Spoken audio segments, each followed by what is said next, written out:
Big cities seem like something eternal, something that'll stand on Earth forever. But this isn't the case. Nature takes its course, and even the biggest and most famous cities in the world may very well soon disappear into the sea abyss. This is Infinity, and in this episode I'll tell you which big and famous cities are going under the water right now. At the word metropolis, many of us immediately think of New York City. Population's about 10 million people, a bunch of iconic places, and the status of one of the world's major economic centers. All these things make New York City one of the most famous cities in the world. Ironically, all of this may soon be gone. According to numerous studies, one of the largest cities in the world is slowly but surely going underwater. Many experts predict the complete submergence of the metropolis by 2100. The reason for this is cataclysm and global warming. According to pessimistic forecasts in this century, New York City will suffer from floods more and more often. New York City's insatiable pumping of groundwater and proximity to two major rivers that tend to flood complicates the problem. And the hurricanes that hit the metropolis show just how vulnerable New York City is to flooding. Even the current mayor of New York City admitted that the city doesn't have long to live. But the New York City situation isn't that bad. Halfway around the world, the situation's much worse.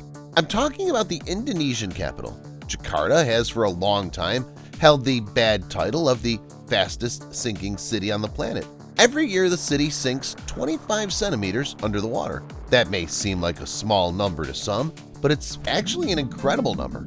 Scientists predict that by the middle of this century, 95% of Jakarta will be flooded. The reason for this is the lack of reliable water supply network, forcing Jakarta residents to dig private wells, which no one regulates. Underground water supplies are depleted, and voids form under the city, leading to subsidence of the soil. In addition, city residents regularly suffer from heavy rains that fill entire neighborhoods with water.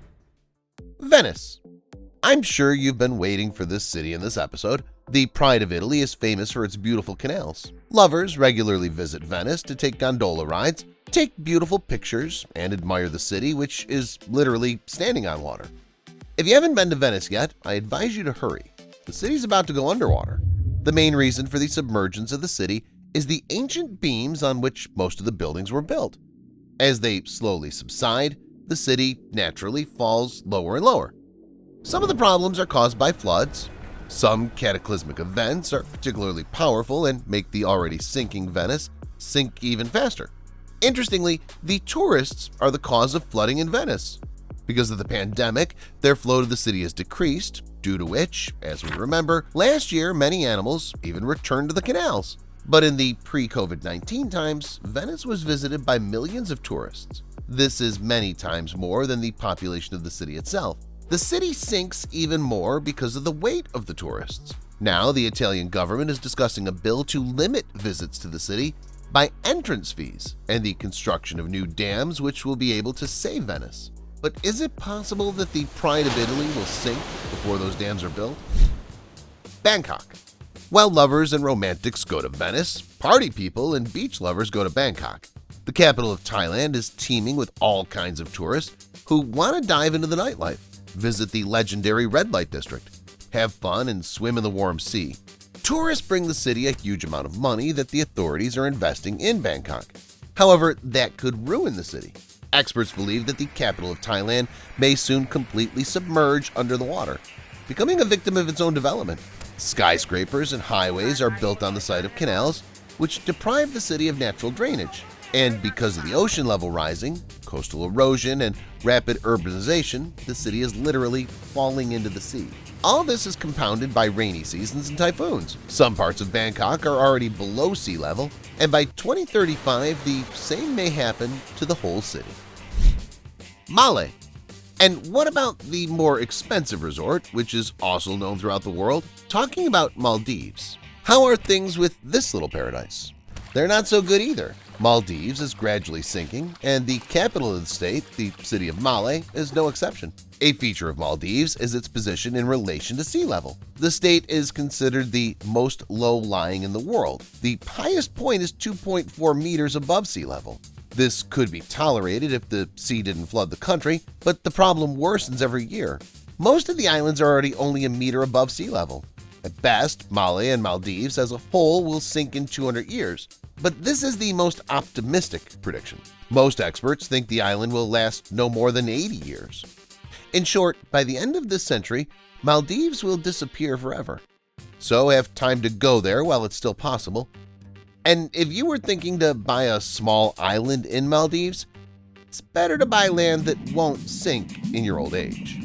In fact, it's not just these places I told you about that are going underwater. Who knows, maybe with the massive melting of glaciers, frequent floods, and climate change, in a few centuries, half the world will go underwater. In that case, we might crowd on the remaining scraps of land, move to Mars, or start living in underwater cities. The last option seems cool to me.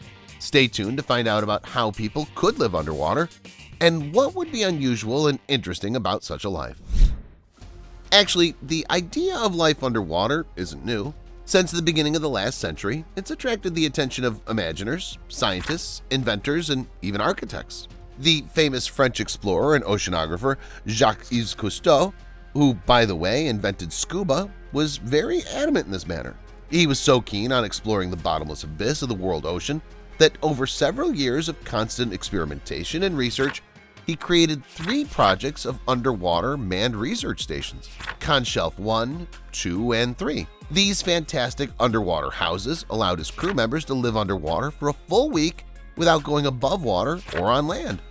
They had everything necessary for scientific research and comfortable living. The first underwater houses weren't bad, but it's unlikely that they can accommodate the population of entire cities, unless, of course, millions of such houses can be built at once.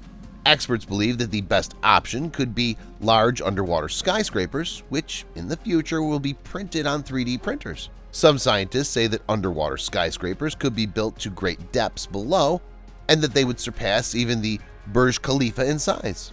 But other scientists don't agree. They say there's a question of pressure. At great depths, the pressure is very strong, so it'll be impossible to live there. We'll have to confine ourselves to a depth of 100 meters, at least at first. The infrastructure in the underwater cities implies the creation of new transport and lock systems. When building underwater cities, it'll be necessary to come up with something like an underwater subway and other public transport. Although it seems that the construction of underwater cities is something from the distant future, something that you and I will not have time to see in our lifetime, this isn't true. There are already some prerequisites. For example, there are several underwater restaurants and hotels in the world which function perfectly. Moreover, the Japanese have again surprised the whole world and a few years ago presented a project of the first full-fledged underwater city.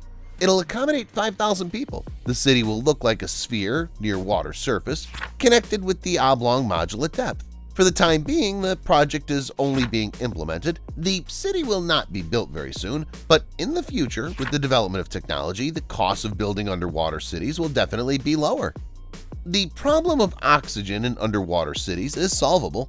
A system must be built to supply air from the surface to the depths of the sea so that city dwellers can breathe the sea breeze.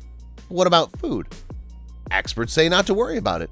It'll be impossible to die of hunger in the underwater city because life at the bottom of the ocean gives people wide access to seafood. In the water column, you can find everything from algae to shellfish to gourmet delicacies. As the experience of living in the underwater capsules created by the Cousteau project showed, ocean scientists were fed through underwater hunting, combining their diet with canned and dried fruits and vegetables.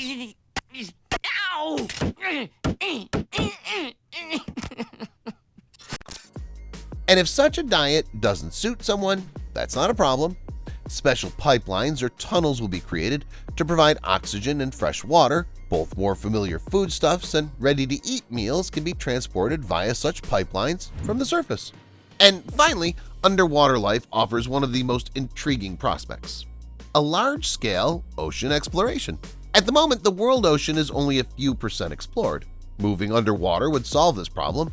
Underwater residents, among whom will be many scientists, will actively explore the ocean, look into places where man has never been before, discover new species of plants and animals, and unravel mysteries we never even suspected. All in all, living underwater would be awesome.